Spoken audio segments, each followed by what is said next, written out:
Bleach. I bet you didn't know that bleach masks the smell of blood. Most people use bleach indiscriminately, assuming it is a catch-all product, never taking the time to read the list of ingredients on the back, never taking the time to return the recently wiped surface to take a closer look. Bleach will disinfect, but it's not great for cleaning residue, so I use it only after I have scrubbed the bathroom of all trace of life and death.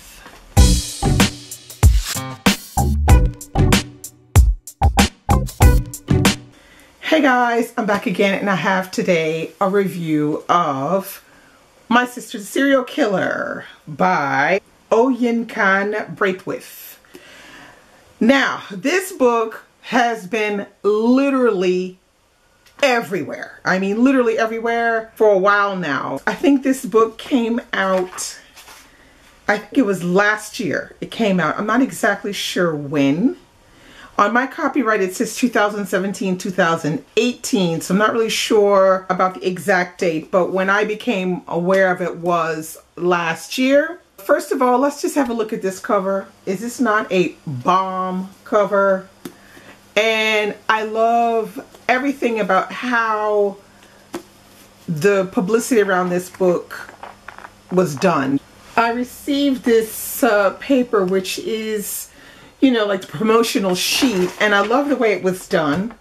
As you can see, it has like these fake blood stains on the bottom of the sheet. I just think that is just brilliantly done. I think it's a great idea. But anyway, let's get on to the review. Now, this has to be the funnest crime novel I've read in a minute. Okay, this novel, the thing that is so particular about it is that it not only captivates you, the story, but it's told with all of those little things that make life life. And this is supposed to be taking place in Nigeria, in a town in Nigeria.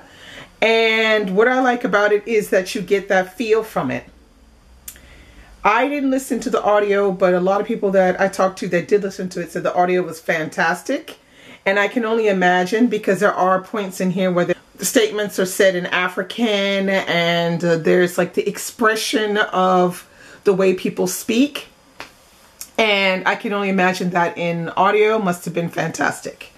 So as we have here a story about two sisters, one who is a serial killer, she got issues. The other who is the older sister, who is the protective older sister. So life with these two is a very partnership kind of situation. There is no, it doesn't seem like there's any possibility of these two characters ever going and living life on their own paths. They need each other for various different reasons. Now, the story goes through talking about what it is to grow up in a household where things aren't so perfect. But not only that, it has a very good explanation of some of the problems between men and women getting together. I mean, getting together in a love situation. So you have one sister who is very attractive, and, you know, whenever she walks into the room, there's always some man who's going to turn around and look at her. And then you have the other sister who's sort of like, I don't think she's ugly. I would say she's like an ugly duckling. And so she has to live under that shadow of the sister who is always grabbing attention from wherever and from whoever. And her kind of living sort of like this, you know, incognito life, as if though she only exists when needed. And that relationship is well developed in the book, even though it's only like 200 and maybe 240 pages, something, not even. It's really short. You get this relationship and how strong it is. By the end, you're kind of like, girl, come on now. You got to stop cleaning up after your sister. In all ways, because as we see in the story, things become more and more complicated. The more she cleans up after her sister, the more there are problems and issues. You can see that that cannot go on forever and ever. Now, let's talk about the writing. The writing was to the point. It was, I would say it wasn't anything literarily spectacular, but there is something edifying about it because she chooses her words wisely.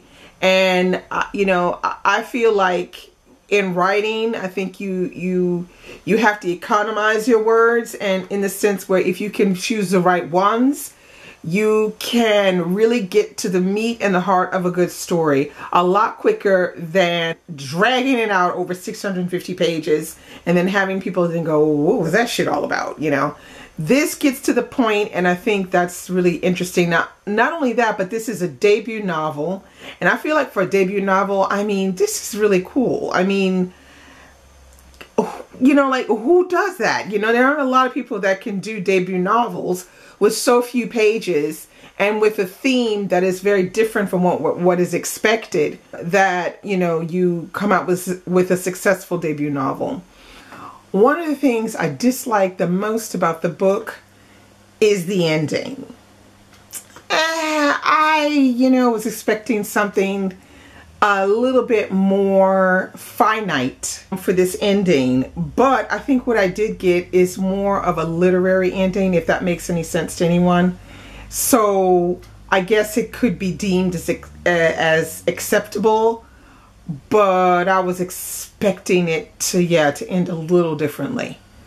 Yeah, I must admit I was expecting this to not be as good as I feel that it is. I went in, you know, really low key because I'd seen so many people rave about it, like, oh no, here we go with another bandwagon, you know. But boy, you know, it's a lot better than I expected. It's really quite a good novel.